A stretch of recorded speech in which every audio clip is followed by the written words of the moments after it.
Abre tus brazos para conquistar las promesas que Jesús nos da.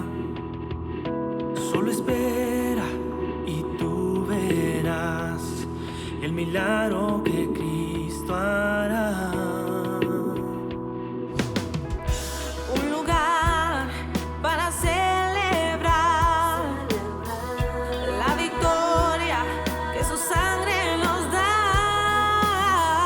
Solo confía y cree en Él, que en familia lo encontrará.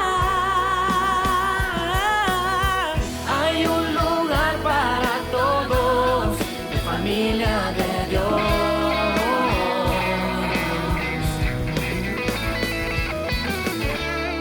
En familia de Dios.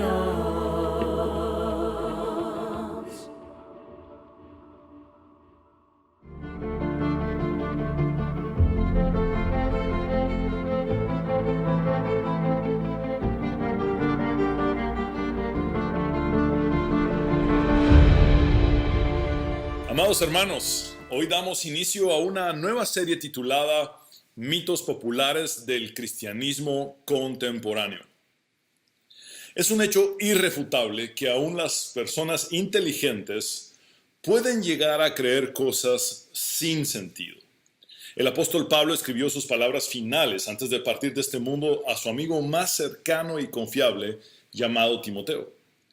Precisamente en el último capítulo de la segunda carta a Timoteo, Pablo, inspirado por el Espíritu Santo, predijo que con el transcurrir del tiempo, la decadencia espiritual iría en aumento, diciendo: porque vendrá tiempo cuando no soportarán la sana doctrina, sino que teniendo comezón de oídos, conforme a sus propios deseos, acumularán para sí maestros, y apartarán sus oídos de la verdad y se volverán a los mitos. En efecto, estos dos versículos serán nuestro texto base para desarrollar esta serie que durará algunas semanas. En este texto, Pablo le advirtió a Timoteo que llegaría el momento en el que la mayoría de la gente ya no estaría interesada en escuchar la verdad de Dios, sino las mentiras inventadas por los hombres. No debemos olvidar que detrás de toda mentira se encuentra Satanás, a quien Jesús evidenció como el padre de la mentira. Es por lo tanto irónico que en personas que se autodenominan como cristianos y que afirman ser parte de la iglesia de Cristo, la mentira sea popular y la verdad despreciada. La terminología griega para sana doctrina se refiere a la enseñanza saludable, es decir, aquella que es consistente con el compendio de la palabra de Dios y que no manipula el texto bíblico en búsqueda de satisfacer los propios fines egoístas del individuo. En otras palabras, Pablo anuncia que las multitudes desecharían la enseñanza saludable e irían detrás de la enseñanza enfermiza. Cambiarían las palabras eternas de Dios por las palabras vacías de los hombres. Expresado en términos de Pedro, muchos menospreciarían la profecía más segura, lo que Dios dice en las Escrituras, y seguirían la profecía más insegura, las mentiras ingeniosas inventadas por los seres humanos. Pablo profetiza que la sana doctrina sería rechazada y que la falsa doctrina sería apetecida. El apóstol también pronostica que los maestros fraudulentos proliferarían cada vez más. Con el paso del tiempo se haría más y más amplio el catálogo de maestros que adaptarían sus discursos a los diferentes tipos de comezones de oídos de sus audiencias. Prácticamente, Pablo anuncia que cada individuo llegaría a acumular para sí no solo uno, sino varios falsos maestros cuyas enseñanzas se ajustarían a los gustos y vanidades personales de cada quien. La gente ya no sería movida por una búsqueda del Dios verdadero, sino por sus caprichos personales. El resultado de todo esto es que muchos oyentes en nuestros días se han apartado deliberadamente de la verdad para volver a los mitos. La palabra griega que Pablo escribe es mythos. Evidentemente, nuestra palabra castellana mito proviene de dicho término griego. el cual también puede ser traducido como fábula, leyenda o cuento. Dicho más explícitamente, muchas personas apartan sus oídos de la verdad para escuchar cuentos. Lo vuelvo a decir. Muchas personas apartan sus oídos de la verdad para escuchar cuentos. Erasmo de Rotterdam dijo: encuentro a tantos cristianos que, ya sea por negligencia o pura ignorancia, son tan supersticiosos como los paganos. En el aspecto doctrinal y espiritual, los mitos, fábulas, leyendas o cuentos no son más que cosas inventadas por los hombres que no tienen congruencia con la realidad divina. Estos involucran la tergiversación del evangelio y la manipulación del texto bíblico para cumplir con una agenda egocéntrica y antropocéntrica. Es decir, el protagonista ya no es Dios, sino el ser humano. Los mitos provocan especulaciones inútiles y un morbo supersticioso espiritualizado que hace caer a las personas en una fascinación superficial y en muchas ocasiones en idolatría hacia su líder religioso. Charles Spurgeon dijo: es un hecho notable que todas las herejías que han surgido en la iglesia cristiana han tenido una decidida tendencia a deshonrar a Dios y a halagar al hombre. Ahora bien, la pregunta que surge es: ¿por qué un mito se esparce y propaga tan vertiginosamente y es tan difícil de erradicar? Pablo dice en la misma segunda carta a Timoteo, al referirse a la instrucción de los falsos maestros, lo siguiente: su enseñanza se propagará como un cáncer. Las falsas doctrinas son una metástasis en el cuerpo de Cristo, que es la iglesia. Estas se propagan rápidamente, dando como resultado que los mitos se impregnen y se arraiguen tan profundamente en tantas personas que hasta estos sean defendidos como si fueran la verdad absoluta. Y quiero enfatizar, aun cuando caiga en redundar, que cuando un mito es defendido como si fuera la verdad absoluta, estamos en graves problemas, ya que hemos magnificado la mentira equiparándola con la verdad de Dios. Lo cual, además de ser una espantosa blasfemia que ofende a Dios, se convertirá también, tarde o temprano, en autodestrucción y devastación espiritual. Larry Osborne, a quien citaré frecuentemente en esta serie, dice en su libro titulado 10 cosas tontas que creen los cristianos inteligentes lo siguiente: las leyendas urbanas espirituales no son simples e inocuos malos entendidos. Se trata de errores espirituales peligrosos que con el tiempo producen dolor y desilusión en todos los que confían en ellos. John Piper expresó que la mala teología deshonra a Dios y lastima a la gente. En el presente, vemos a muchas personas desilusionadas que han descartado a Dios porque, según ellos, Él no cumplió con alguna promesa que les había hecho, cuando en realidad no fue Dios quien les falló, sino un tergiversador del Evangelio, un falso maestro o un profeta fraudulento, quien les hizo pensar que Dios había dicho algo que nunca dijo. Desde los tiempos del profeta Jeremías, Dios alertó a los suyos diciendo: esta es mi advertencia a mi pueblo, dice el Señor de los ejércitos. No escuchen a esos falsos profetas cuando les profeticen, llenándolos de falsas esperanzas. Son unos embaucadores, inventan todo cuanto dicen, no son portavoces míos. Dios ofrece una esperanza verdadera. Los mitos promueven falsas esperanzas y tristemente las falsas esperanzas tienden a ser más atractivas en el corto plazo. Quizá en un principio las falsas esperanzas pueden deslumbrar al igual que lo hace el oro falso, pero luego la desilusión de las expectativas frustradas termina por devastar el alma de quienes han sido engañados.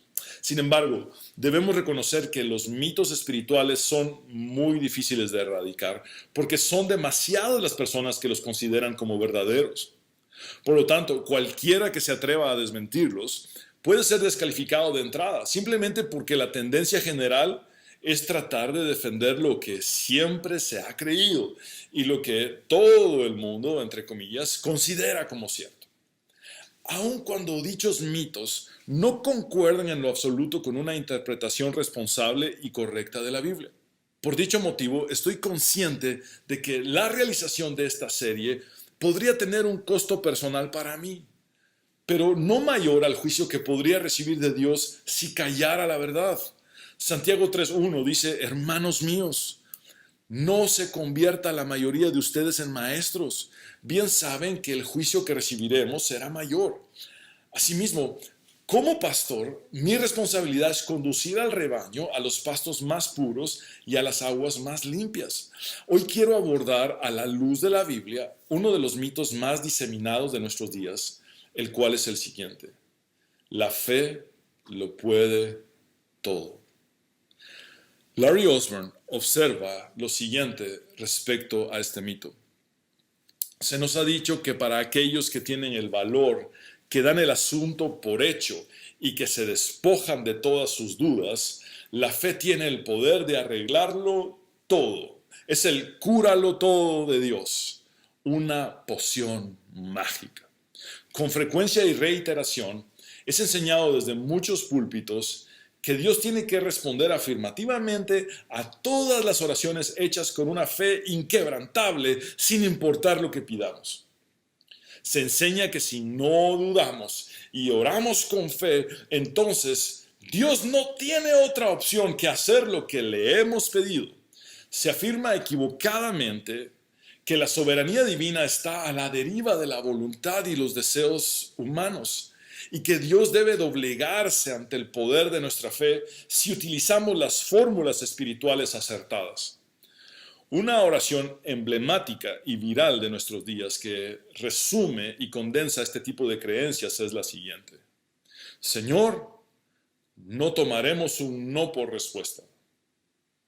Cuando en un rotundo contraste Juan escribió: y estamos seguros de que Él nos escuchará cuando le pidamos algo que esté de acuerdo con su voluntad. Es ampliamente conocida la historia de Wesley Parker, quien era un niño activo de 11 años de edad que padecía de diabetes y era insulino dependiente. Un día los padres de Wesley, Larry y Alice, después de escuchar una enseñanza de la teología de la prosperidad y de la confesión positiva en su iglesia, decidieron declarar y reclamar la sanidad de su hijo. Por lo tanto, afirmaron que seguirle inyectando la insulina a Wesley era falta de fe. Entonces, siguiendo todos los lineamientos de los falsos maestros del movimiento de la fe, le quitaron el medicamento a su hijo, y aun cuando éste entró en un coma diabético, ellos siguieron negando que su hijo estaba enfermo porque se les había enseñado que nunca debían hacer una confesión negativa, y continuaron confesando positivamente que su hijo ya era sano, aun cuando éste estaba moribundo. Las intenciones de estos padres eran buenas, pero sus acciones fueron insensatas. Seguramente eran personas inteligentes, con creencias tontas. 3 días después, el 23 de agosto de 1973, Wesley murió a los 11 años de edad. No obstante, como acérrimos seguidores del Evangelio de la Prosperidad y de la confesión positiva, sus padres decidieron que hacer un funeral era falta de fe, por lo que recibieron la revelación, entre comillas, de realizar un servicio de resurrección. Al percatarse de que su hijo no resucitaba, Larry, el padre de familia, sacó del servicio de resurrección a todas aquellas personas que no tenían suficiente fe en que el milagro ocurriría. Debido a que, según la teología de la prosperidad, la falta de fe de dichos asistentes estaba interfiriendo y estropeando el poder de la fe, que resucitaría a Wesley de la muerte. Finalmente, Larry y Alice Parker fueron arrestados, encarcelados, juzgados y acusados de asesinato y abuso infantil. Ellos estaban seguros de que sus creencias eran correctas, porque habían seguido las enseñanzas de los renombrados y famosos maestros del movimiento de fe. Pero lo cierto es que estaban sumamente equivocados y el creer en una falsa doctrina los condujo a matar a su propio hijo.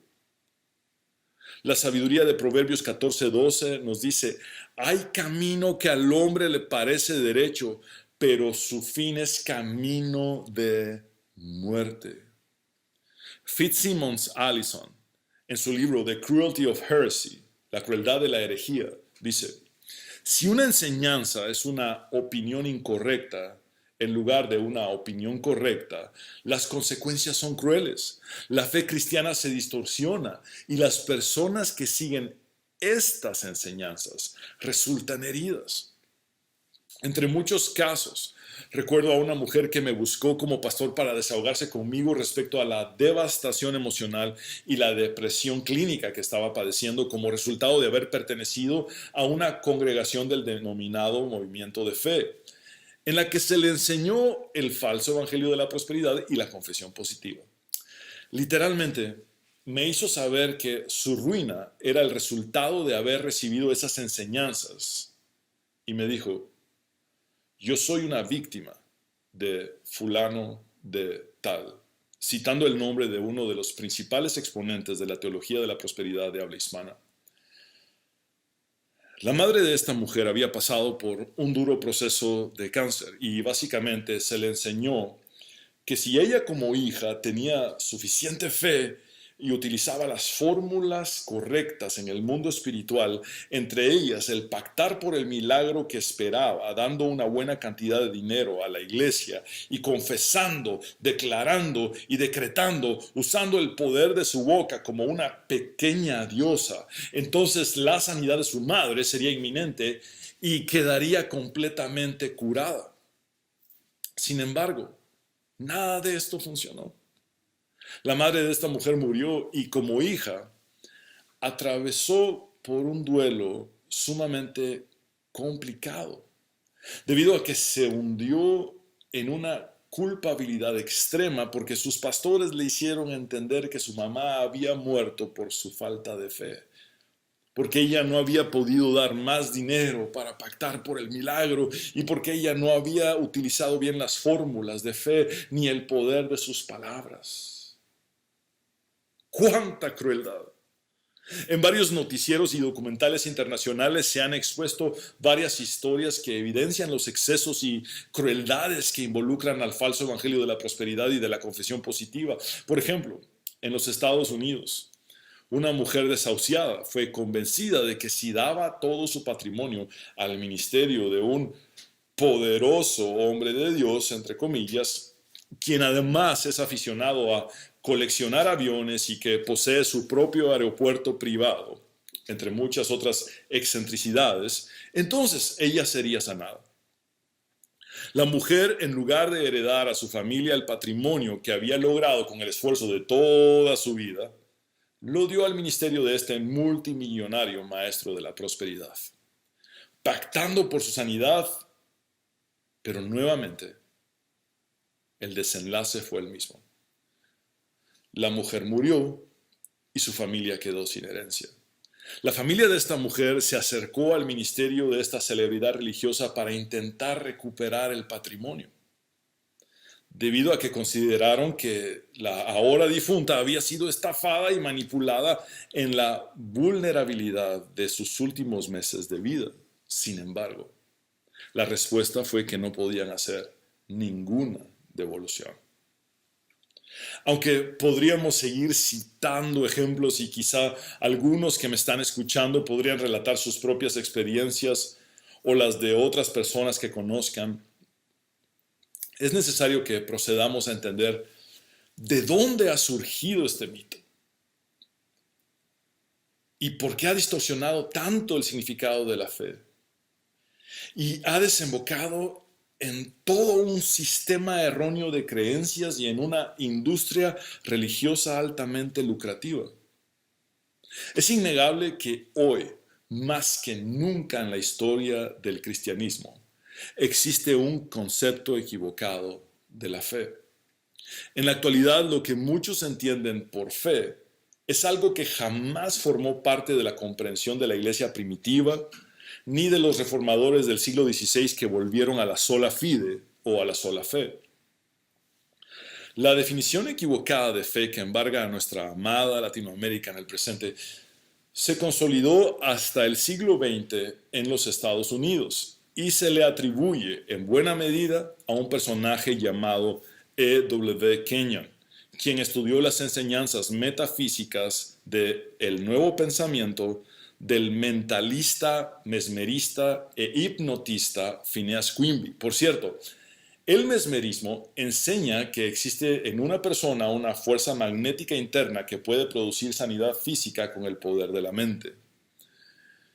El Dr. Paul Enns, quien es el escritor del Manual de Teología de Moody, escribe acerca del Evangelio de la Prosperidad. La doctrina puede rastrearse hasta Phineas P. Quimby, que estudió espiritismo, ocultismo e hipnosis, e influenció a Mary Baker Eddy, fundadora de la ciencia cristiana. Sus seguidores enseñan que las personas se hacen dioses, luego tienen autoridad sobre la enfermedad y el derecho a ser ricos y prosperar. Por ejemplo, Earl Polk, un exponente del Evangelio de la Prosperidad, dijo: tal como los perros tienen cachorritos y los gatos tienen gatitos, así Dios tiene pequeños dioses. Somos pequeños dioses. Kenyon, entonces, combinó la ciencia del poder de la mente de Quimby con el pentecostalismo, resultando en una mezcla mística nociva para el cristianismo. Y quiero aclarar enfáticamente que no estoy haciendo en lo absoluto una crítica en contra del pentecostalismo, ni hablando despectivamente del movimiento pentecostal, ya que este conforma una parte importante de la iglesia evangélica. Yo mismo nací de nuevo y fui bautizado en una iglesia pentecostal.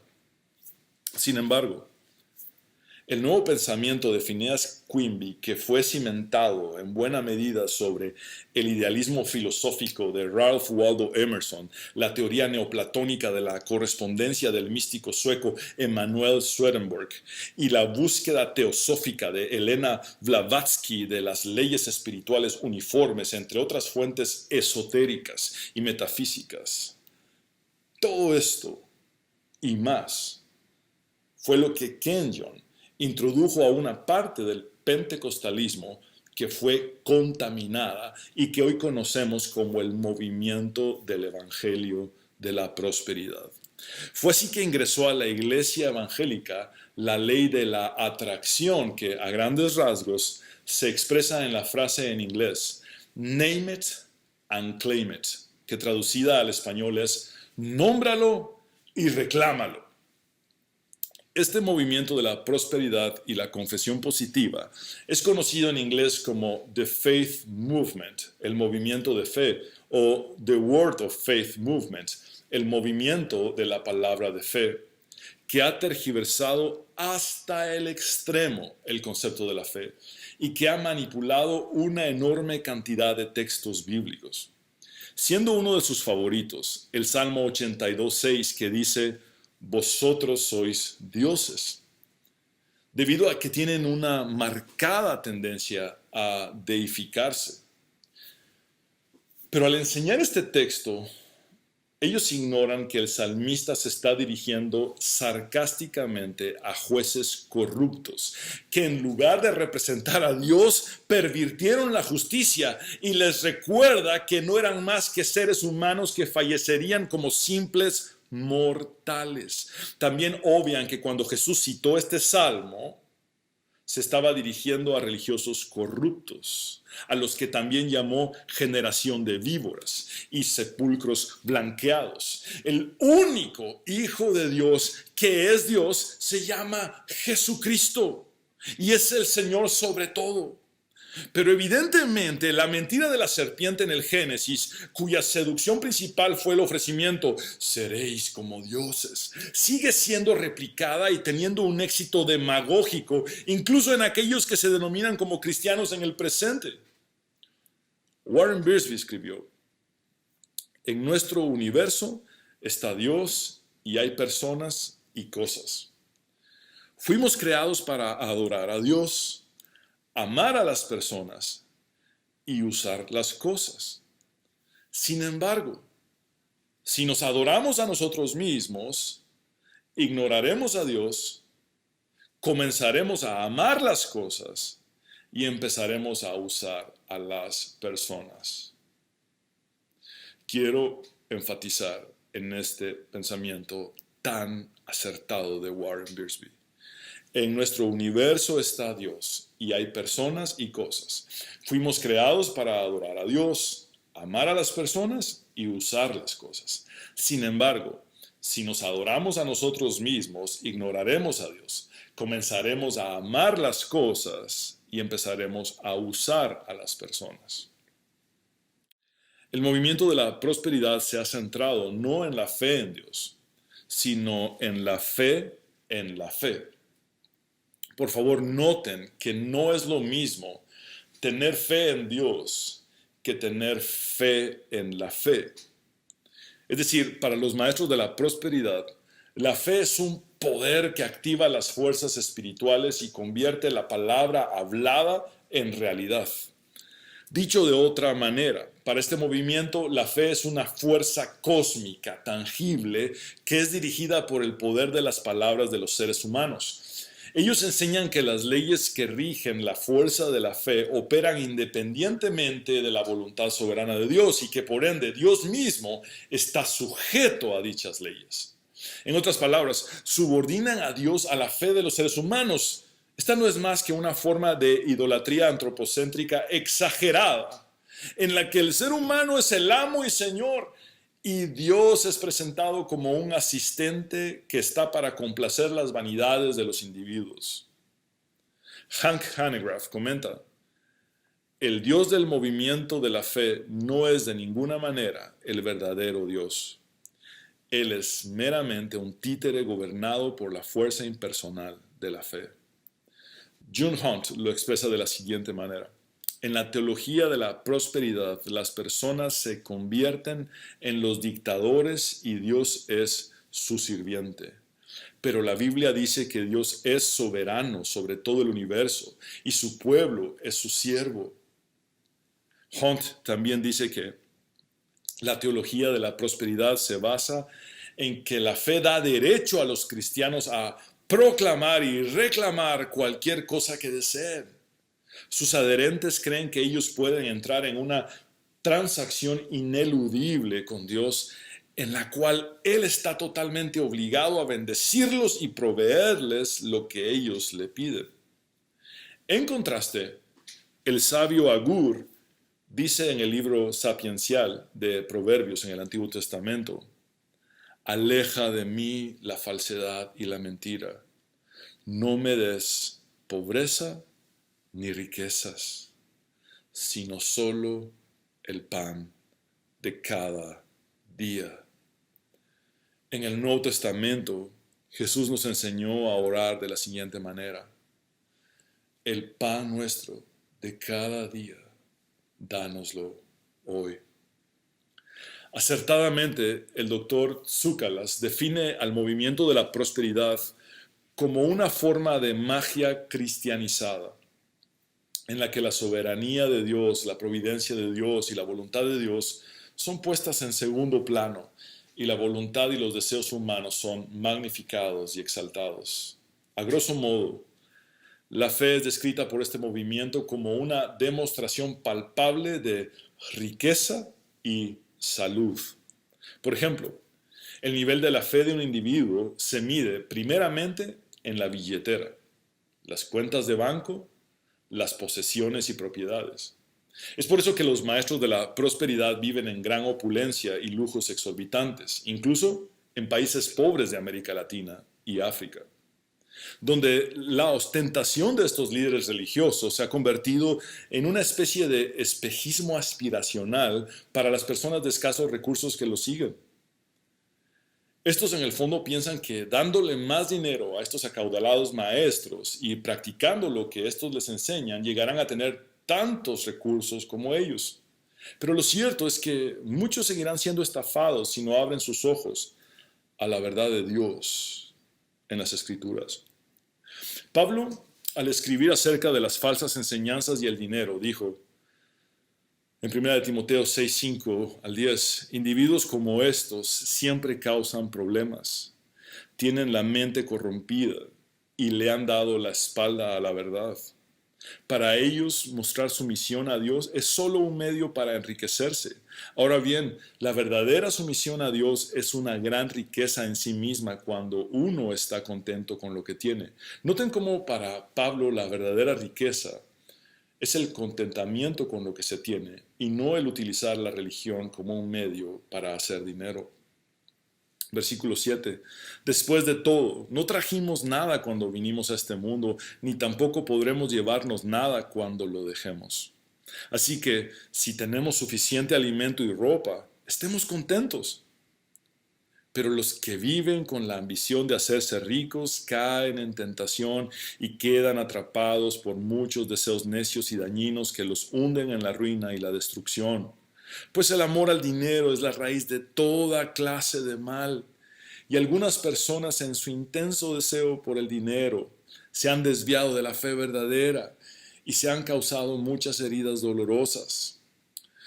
Theo Donner escribe en su libro Fe y Posmodernidad lo siguiente: mientras la Biblia nos exhorta a estar contentos con lo que tenemos, los predicadores de la prosperidad nos aseguran que nos estamos perdiendo las multimillonarias bendiciones de Dios por no entregar lo poco que tenemos con la debida liberalidad.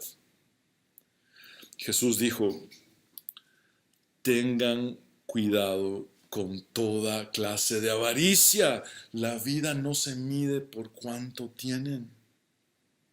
Esto implica que la fe tampoco se mide por cuánto un individuo tiene. Recuerdo muy bien el día en el que mi padre fue llamado a dejar el mundo de los negocios para servirle a Dios. Fue exactamente en el año de 1984, hace 36 años, cuando yo tenía 7 años de edad, que mi padre nos reunió a toda la familia para decirnos que en el libro de Josué está escrito: mi casa y yo serviremos al Señor, y que a partir de aquel momento íbamos a servirle a Dios juntos como familia. Por lo tanto, mi papá nos dijo claramente que el patrimonio que había logrado hacer hasta aquel día en los negocios seculares sería todo lo que tendríamos. También nos advirtió que si fuera necesario, vendería la casa en la que vivíamos o la hipotecaría para poder tener más recursos para el ministerio. Quiero enfatizar que mi padre cerró su patrimonio cuando fundó el Ministerio de Motivación Cristiana en el año de 1984. Él sigue viviendo en la misma casa en la que yo nací y crecí. Los años pasaron y ya siendo yo un adulto, le comenté esta decisión de mi padre a un conocido que es pastor de una mega iglesia. Y él me dijo: qué bien por tu papá, porque él logró hacerse de una casa propia antes de dedicarse al ministerio. Pero qué mal por vos, porque estás en otra etapa de vida. Vos necesitas plata. Y yo le respondí: ¿sabes qué? Primero, yo ya soy un adulto y mi papá no tiene ninguna obligación de darme nada. Segundo, Dios puede llamarme a servirle, ya sea en el ministerio que mis padres fundaron o donde Él quiera. Los ministerios no se heredan, simplemente se acepta el llamado divino. Tercero, estoy seguro de que el Señor proveerá para todas mis necesidades básicas. El día de hoy puedo decir pública y abiertamente que a mis 43 años de edad no poseo una casa propia y que mi familia y yo vivimos al día. Además, puedo gritar a los cuatro vientos que soy el hombre más feliz sirviéndole a mi Señor y predicando su palabra.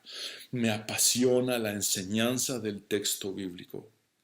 Y lamento mucho el tener que hablar de mí, pero creo que ya llegó el momento de ser totalmente transparentes. Una porción de la letra de una de mis canciones favoritas de Marcos Vidal, a quien considero un auténtico hombre de Dios, dice así: aquí estoy, he venido, porque solo con verte ya ocurre un milagro en mí. Mírame, radiografíame, rómpeme si hace falta y después hazme renacer. Que otros disfruten oro y placer. Tú moldéame, haz de mí lo que prefieras. No te pido nada más que el honor de tu verdad. Que jamás traiga vituperio a tu nombre o al evangelio. No te pido nada más, no te pido nada más que ser luz, ser sal, ser pan. Al caído darle aliento, ser tu agua al sediento. No te pido nada más. Pablo escribió desde la prisión en Filipenses 4, 12 y 13. Sé vivir humildemente y sé tener abundancia. En todo y por todo estoy enseñado, así para estar saciado como para tener hambre, así para tener abundancia como para padecer necesidad. Todo lo puedo en Cristo que me fortalece. El movimiento de la prosperidad también afirma que la fe de un individuo se mide en el buen funcionamiento del cuerpo físico o la salud, es decir, en no padecer de ninguna enfermedad. Y en caso de que alguien se enferme, la fe se mide en el hecho de ser sanado. Puesto de la manera más simple posible, si un individuo es sanado, entonces tuvo suficiente fe. Y si un individuo no fue sanado, entonces le faltó fe. ¡Vaya crueldad! En una de las primeras cartas que escribió, Pablo les dijo a los creyentes de Galacia: como bien saben, la primera vez que les prediqué el evangelio fue debido a una enfermedad. Más de 10 años después, Pablo estaba sufriendo de lo que parecía haber sido una intensa enfermedad crónica y escribió: para evitar que me volviera presumido por estas sublimes revelaciones, una espina me fue clavada en el cuerpo, es decir, un mensajero de Satanás para que me atormentara. 3 veces le rogué al Señor que me la quitara, pero Él me dijo: te basta con mi gracia, pues mi poder se perfecciona en la debilidad. Por lo tanto, gustosamente haré más bien alarde de mis debilidades, para que permanezca sobre mí el poder de Cristo. Por eso me regocijo en debilidades, insultos, privaciones, persecuciones y dificultades que sufro por Cristo, porque cuando soy débil, entonces soy fuerte.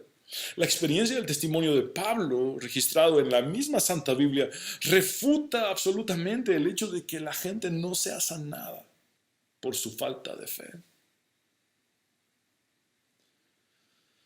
En síntesis, para el Evangelio de la Prosperidad, la realidad material es la medida del éxito de la fe inmaterial. Esto lo notamos en frases trilladas como la siguiente: nosotros debemos confesar lo que deseamos porque las palabras que decimos son contenedores que cargan la fuerza de la fe para reclamar sanidad, prosperidad y éxito. Algunos de los textos más manipulados para tratar de encajar la enseñanza de la confesión positiva son los siguientes. Proverbios 18:21. La muerte y la vida están en poder de la lengua, y el que la ama comerá de sus frutos.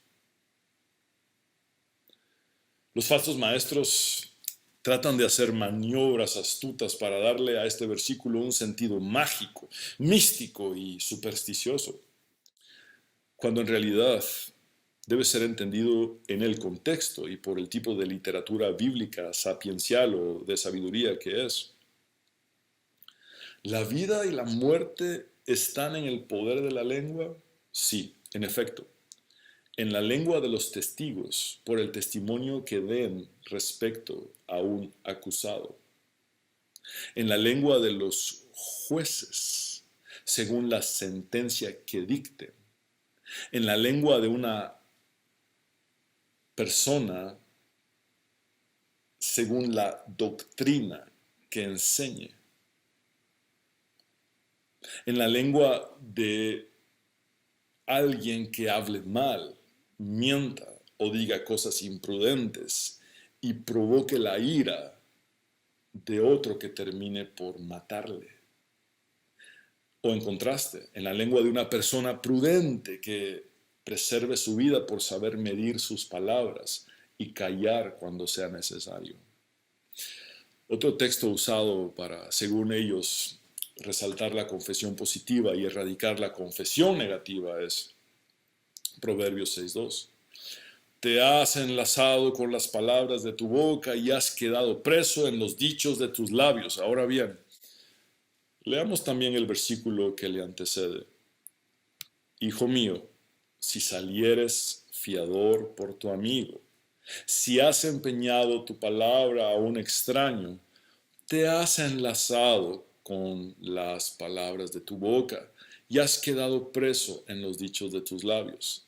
El texto bíblico está hablando de que si te comprometes a ser fiador y el deudor incumple con pagar su préstamo, entonces te has atado con las palabras de tu boca y has quedado cautivo con los dichos de tus labios y por lo tanto tendrás tú que pagar una deuda ajena. Lo cierto es que el falso evangelio de la prosperidad está atravesando ya una cierta decadencia en los Estados Unidos. Y muy pronto veremos su declive de una forma aún más pronunciada en Latinoamérica. Varios de sus grandes exponentes en los Estados Unidos se han tenido que retractar de sus enseñanzas fraudulentas y engañosas, especialmente después de haber sido evidenciados por sus excesos y verse acorralados. Solo por citar un par de estos. Jim Bakker, quien en su apogeo como maestro de la prosperidad llegó hasta tener accesorios de baño chapados en oro de 14 quilates. Él dijo, sin embargo, cuanto más estudiaba la Biblia, tenía que admitir que el mensaje de la prosperidad no se alineaba con el curso de las Escrituras. Mi corazón estaba destrozado al pensar que había llevado a tanta gente por el mal camino. Estaba consternado por haber llegado a estar tan equivocado y estaba profundamente agradecido de que Dios no me hubiera golpeado como un falso profeta. Benny Hinn, después de haber sido denunciado como un falso maestro por su propio sobrino, dijo, no quiero llegar al cielo y ser reprendido. Creo que es hora de que lo digamos como es. El Evangelio no está a la venta. Las bendiciones de Dios no están a la venta. Los milagros no se venden y la prosperidad no se vende. Ahora bien, amados hermanos, quiero aclarar contundentemente que en ningún momento estoy recomendando que escuchen a maestros como Jim Bakker o Benny Hinn o a aquellos que han tratado de emularlos en el mundo de habla hispana. Lo único que quiero resaltar es que personajes como estos, que han sido de los más representativos del movimiento de fe de Estados Unidos, han tenido que reconocer la falsedad del evangelio de la prosperidad públicamente. En Gálatas 1, 6 al 9, el apóstol Pablo dice, me asombra que tan pronto se hayan alejado ustedes del que los llamó por la gracia de Cristo para seguir un evangelio diferente. No que haya otro evangelio, sino que hay algunos que los perturban y quieren pervertir el evangelio de Cristo. Pero si aún nosotros o un ángel del cielo les anuncia otro evangelio diferente del que les hemos anunciado, quede bajo maldición. Como antes lo hemos dicho, también ahora lo repito. Si alguno les predica un evangelio diferente del que han recibido, quede bajo maldición. Juan Stam, un prominente teólogo que acaba de pasar a la presencia del Señor, escribió acertadamente: aunque se ha dado en llamar la teología de la prosperidad, este movimiento en realidad no tiene nada que se parezca a una teología. Una teología busca integrar el sentido de la fe ante la palabra de Dios y los desafíos de su época.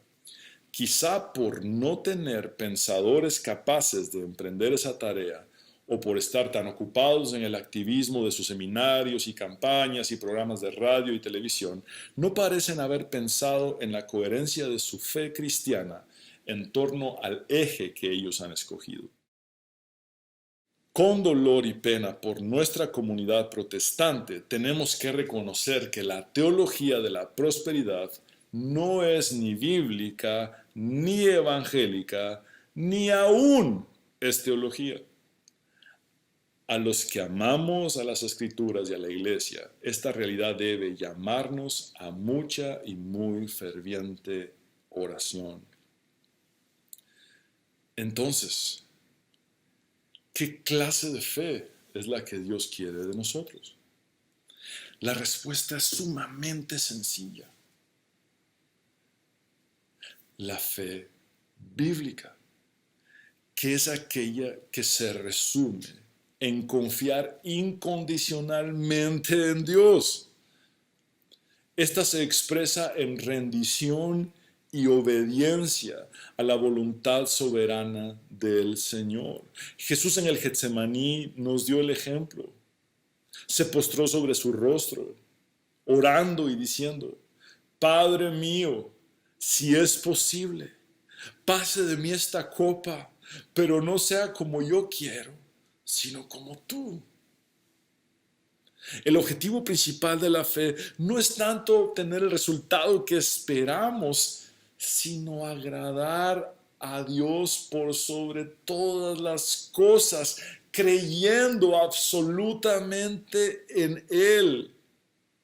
El autor de Hebreos dice: pero sin fe es imposible agradar a Dios, porque es necesario que el que se acerca a Dios crea que le hay y que es galardonador de los que le buscan. Finalmente, quiero citar a Bruce Hagner y Beersby, respectivamente. Bruce comenta: la fe en Dios no lleva en sí ninguna garantía de comodidad en este mundo, pero sí lleva consigo el galardón en el único mundo que finalmente importa, el venidero. Hagner dice: la persona fiel no siempre experimenta liberación. La fe y el sufrimiento no son incompatibles. La fe, sin embargo, santifica el sufrimiento.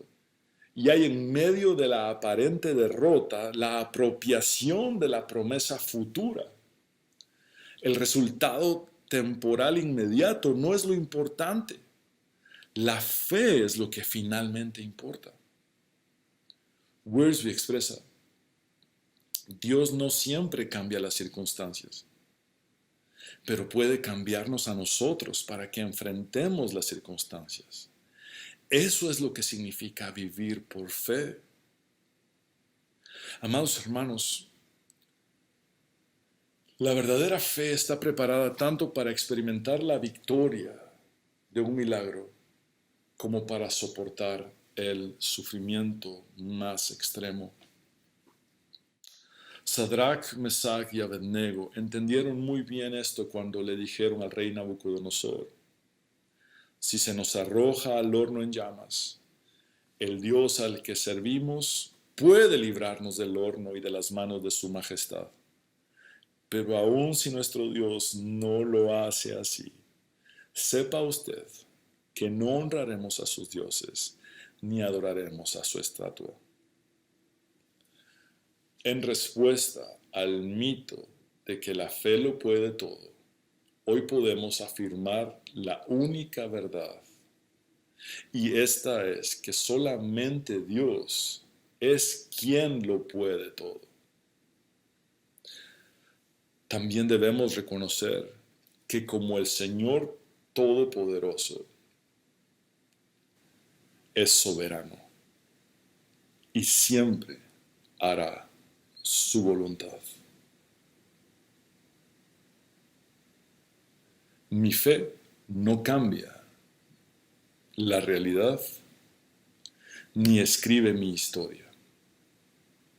Es Dios quien lo hace. Y mi fe me lleva a rendirme completamente a Él, a obedecerle con todo mi corazón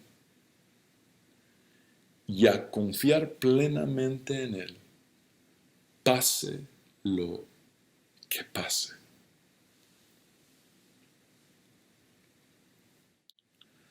Amados hermanos, quiero invitarles a orar un momento. Señor, te damos gracias porque tú afirmaste que conoceríamos la verdad y que la verdad nos haría libres.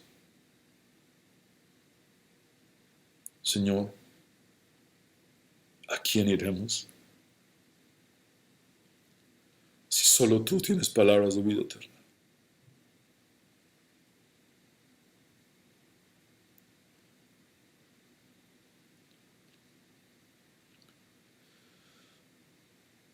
Abre nuestros ojos, Señor. Guíanos con tu Espíritu Santo. Que el objetivo principal de nuestra fe sea agradarte.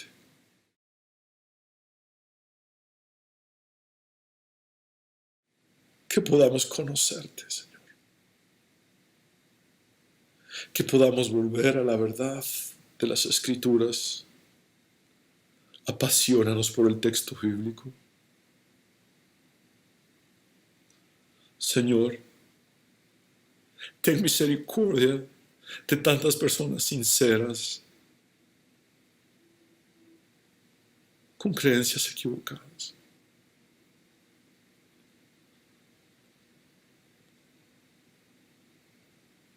Tu palabra es verdad. Y tu palabra debe ser, Señor, estudiada y enseñada responsablemente, sin manipulaciones.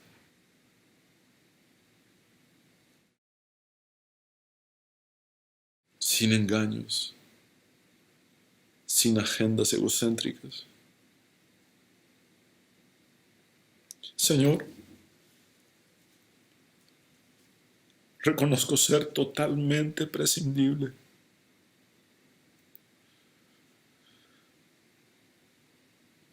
Solo tu palabra no pasará. El cielo y la tierra pasarán. Tus palabras permanecerán. Los predicadores terminaremos nuestra carrera, ya sea bien o mal, y tu palabra sigue siendo eterna.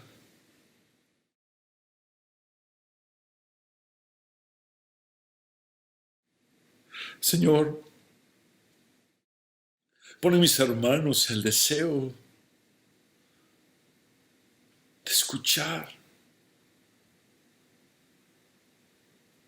aquello que te exalta a ti y no al hombre. De escuchar aquello que es veraz a la luz de las Escrituras y no la charlatanería de demagogos que han arrastrado a tantas personas. Ten compasión de Latinoamérica. Que tu palabra, Señor, llegue a cada rincón y al corazón de cada persona.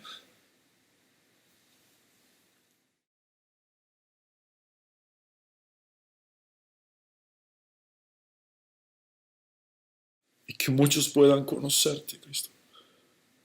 Venir a tus pies, recibir el perdón de pecados gracias a tu sacrificio en la cruz del Calvario y la vida eterna, porque has vencido a la muerte al tercer día con tu resurrección.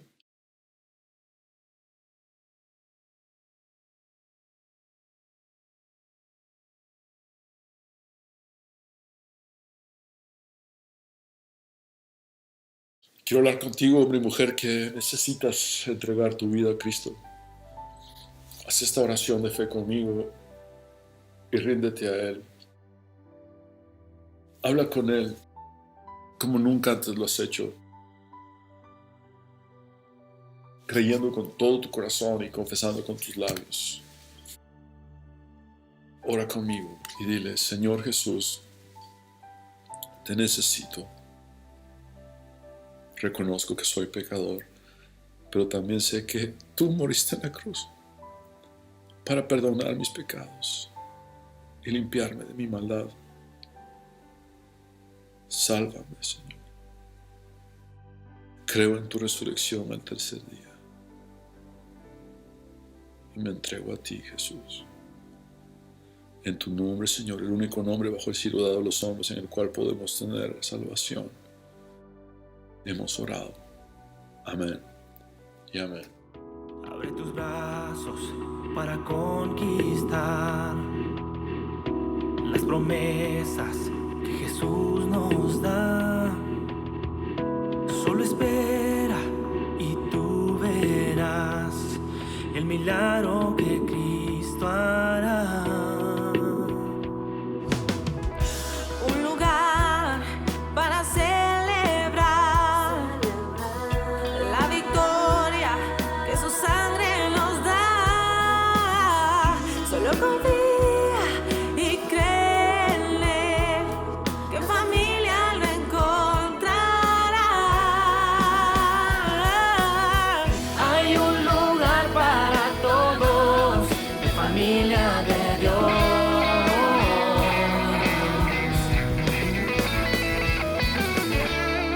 En familia de Dios.